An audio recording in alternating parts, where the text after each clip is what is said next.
hadlaya ilaahay adduun oo kiin keenay kow wadanka ilaa xayl salaasa intii ka horeysay baanu niili oo dhulka naga ahaa dad cusub oo meel laga keenay manihin halkii aanu ku nooleynayna inta qarni ku dhalaama kursanayno beerta ka qodanayna xooluhu noo daaqayeenayno dadka ku aasanayna ilaa qarniga aanu fadhinay umba aroorna laga dareeriyay kaka tareera faafanta laaba arrintii noocaas ahayd oo qori caaradina lagu maransiiyay oo ay dawladii dalka ka talinaysay hadda ee dawlad deegaanka ahayd ay arrintan lagu khasabtay ayaa hadii la sidaan loo gashay faafan inta ka sokaysa leedin kuma arki kara la yiri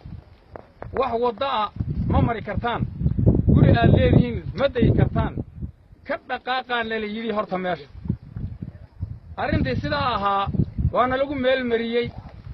waana lagu jirtilay ninkii jabal ha ee xilka galay oo dhan qabiil dooniba ha u dhashay yaa annaga noo qabsaday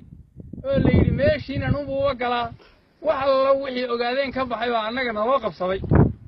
oo la yiri idinka baa dadka hayaba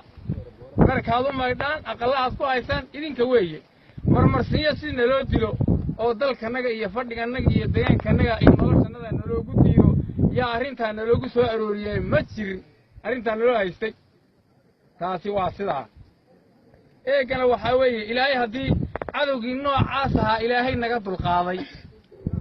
ee wax kasta oo dhib noo haystay ee la dilaayay la dabahayay haddii ilaahay naga dulqaaday xukuumadda cusub ee hadda timid waxaanu ka codsanaynaa oo soo dhaweynaynaa dhulka madow iyo dadka madow ee wax horumar ah wax iskuula wax nolol ah midna aan lahayn ee moodi adduunka intii ka dambeysay in la soo dejiyay oo hawada laga soo dejiyay aad moodo halkaanu taaganahay ever ka ah waxaanu dawladda ka codsanaynaa inay indhaha nagu aragto inay gacanta noo qaado inay wax noo qabato inay naga soo wardoonto bila aadamka inay nalaga mid dhigto ayaanu ka codsanaynaa. Assalaamu calaykum waraxmatullaah.